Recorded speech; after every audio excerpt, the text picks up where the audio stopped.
Effects units and signal processors are really quite different things.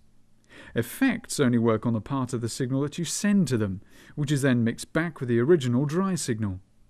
But signal processors work on the whole signal, so the whole signal has to be extracted from the mixer, fed through the processor, and then put back into the mixer. So the basic rule is, effects units are connected to the mixer via auxiliary sends, and signal processors are connected to insert points. Graphic equalizers can cut or boost a large number of fixed frequency bands. They're called graphic equalizers because you can see the shape of the EQ curve from the position of the controls. Even though the frequency bands are fixed, there are enough of them for you to be able to focus fairly precisely on one or more problematic frequency. They're especially useful for isolating and notching out feedback frequency hotspots and for generally improving the sound of a live venue. Parametric equalizers are similar to the swept band EQ sections on a mixing desk, but with an important extra feature. You can vary the width of the swept frequency band. This is useful creatively and for correcting sound. You might, for example, have to fix a nasty resonance in an acoustic instrument. With a parametric EQ, you can tune the EQ exactly and narrow the frequency band until it only affects the sound you want it to.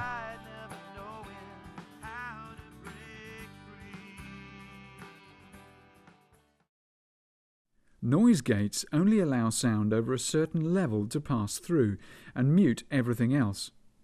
Normally you'd set this level or threshold so that you get all the sounds you need but none of the low level but still annoying background sounds. When you have a lot of channels in use on a mixing desk, they all contribute unwanted noise to the final mix. By putting a noise gate on each input source, it's a bit like having an automatic mute control, which comes into play whenever there's a quiet bit.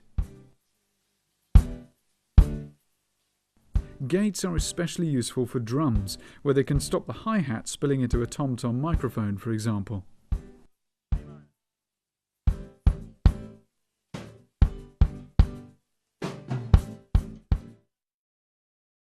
A compressor reduces the difference between the loudest and softest parts of a performance.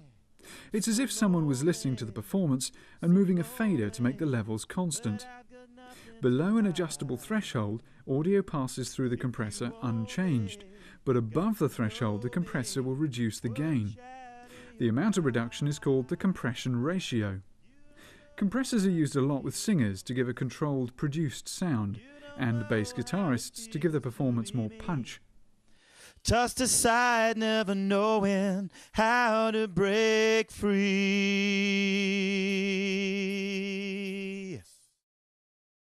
Limiters are like compressors, but they won't let anything at all go above the threshold.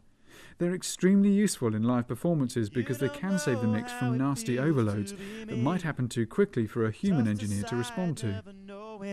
How to break free.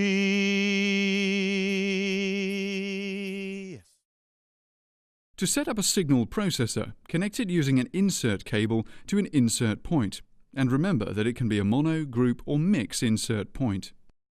Set the processor to unity gain, i.e. with no additional gain and no cut either. Adjust the signal processor to give the sound you want. If the processor settings have altered the mixer input and output levels, readjust them so that you have 0 on the meters.